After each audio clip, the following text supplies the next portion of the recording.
this the right way, do the transmission the right way. You have to drop the engine, subframe, all of that, and I will show you throughout this video why. And then so I started here, removing pretty much everything that could be to the engine and transmission. So all these wiring that you see here, and took out some suspension parts. But I'm gonna show you from here on how to do this job. So what I'm doing first is, after doing all that, I'm removing the Freon with this machine. So you gotta clear out the air conditioning. If you don't have this tool, then I would take it somewhere and get it done, and then bring it back to get refilled. But let's keep going. Alright, so I removed this bolt, these 3 bolts, so I can get this mount out. And there's something else holding it. Let's check it out. Alright, so I removed the motor mount on this side. Has 3 bolts, 1, 2, 3, and then it has one at the back that mounts to that bracket. And you remove that top bolt out, and it should slide out.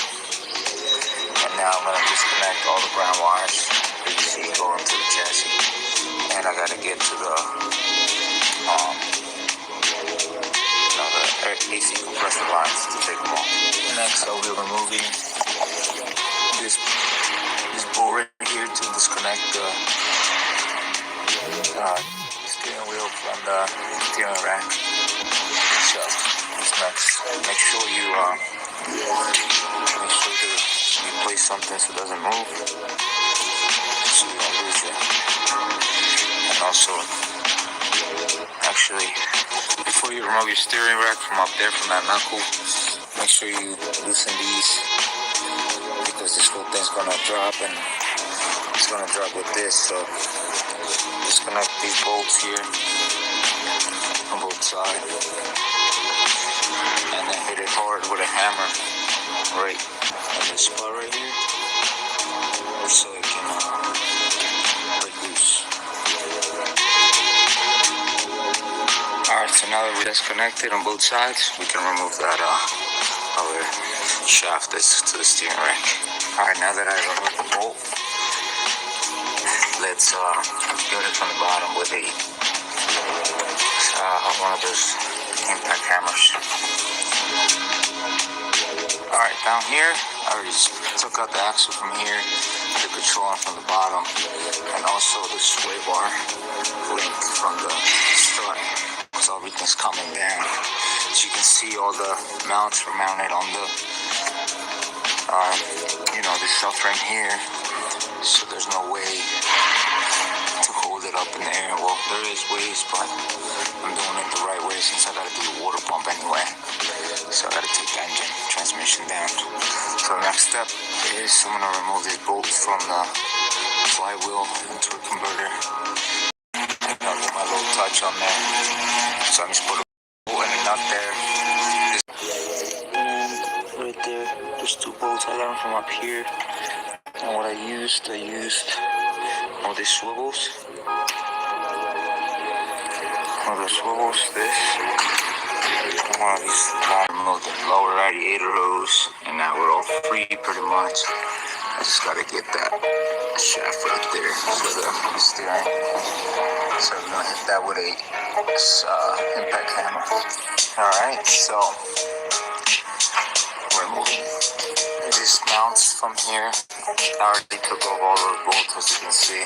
Took those out. Now I'm taking out all these 4 mounts. And then these 4 bolts that are holding the subframe to the car. That's it too. And this whole thing should drop. Alright, now we have to remove these, so you have a nut up there on each side. So what you want to do, you want to loosen these, all of these, and then slide the mounts inwards. So I'll show you that. Alright, so they're out of the way. You can see that out of the way, all 4. Now we're going to get our table down. Alright, now that we have everything in place. You hold this up. We're going to drop this up right. I was hitting the oil pan a little bit, so I moved it right there. It doesn't touch the oil pan. Make sure we put it in the right spots. Now I'm going to remove the rest of these bolts that snugged out earlier, or took out a little bit earlier, and drop in this bitch.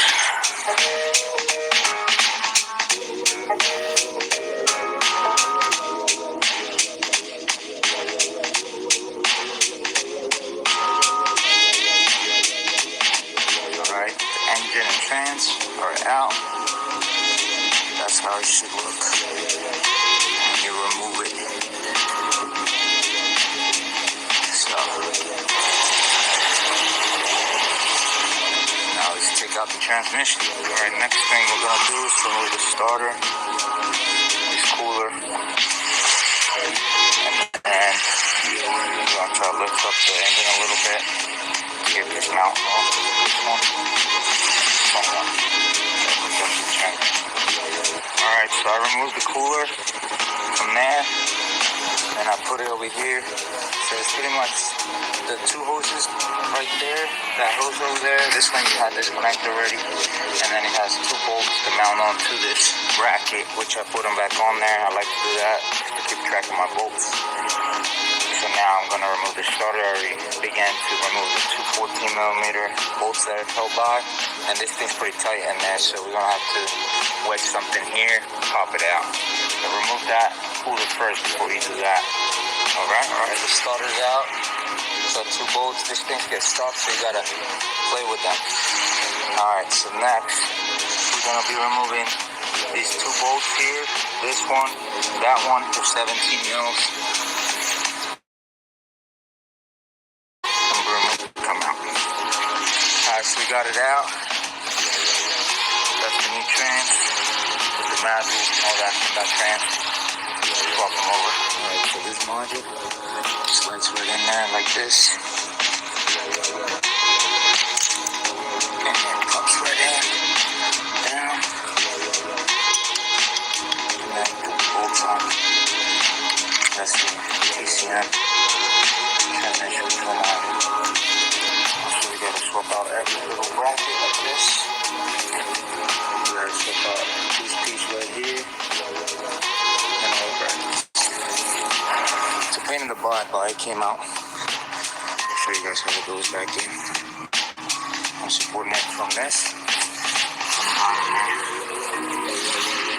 And I can take out that end. Alright, with everything swapped over, TCM, all the brackets, this the selector move thing, sensor, that was a pain in the butt, because you gotta make sure you don't break it. It's plastic, the bottom piece, the top piece. I put a lot of W40 and it came out slowly.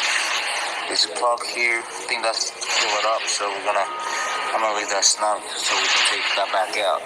So now I'm gonna try to put this in there, see how many tries. Stay tuned.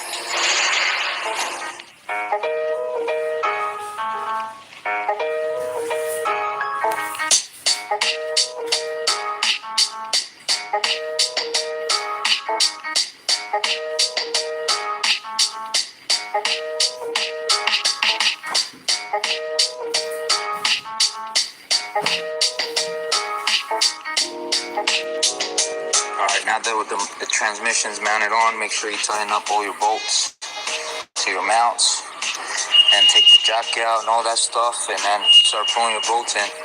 Make sure you tighten them really good. So we're gonna keep going. While you have this down, I recommend to do the water pump, because it's right there, and that's what I'm gonna be doing.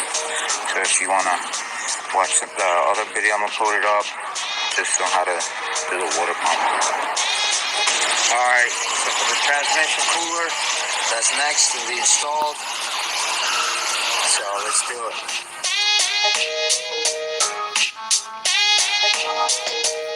Alright, so we install the cooler.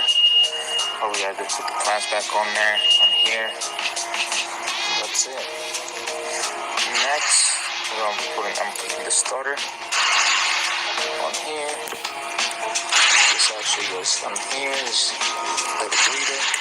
So let's install that there. Let's install the starter next. Alright, since the transmission's out and this is easily accessible, I'm going to put in 4 quarts. That's what they gave me here. And then later on, I guess I'll check it and let the one drain out, the one I'm not using. Because that's how these transmissions are checked. You gotta let them get hot, then remove a bolt, and then it'll, start draining. If the transmission's full, if not, then we'll top it off even more. Make sure you guys use ATSWS. That's what this transmission recommends. Don't use anything else. Well, I guess it's stuff aftermarket, but I recommend Lexus, so it's up to you.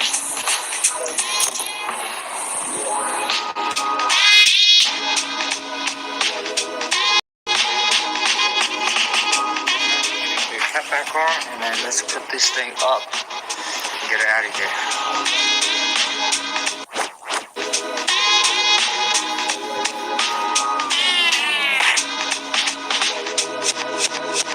Tightening all the 4 points on the subframe to the. After that, I hooked up the steering rack there to the arm that comes out of the steering wheel. And now I'm gonna keep going. Put all the suspension parts on, and then hook everything up. So we took off. Put in your AC lines, which I just did down there. And start hooking everything back up. I'm gonna slowly do it, show you guys what I'm doing. So just hook everything back up. Alright, after that, I put on this mount. So I'll put that mount on, put the hose back in for the radiator. What else? You're just connecting everything back.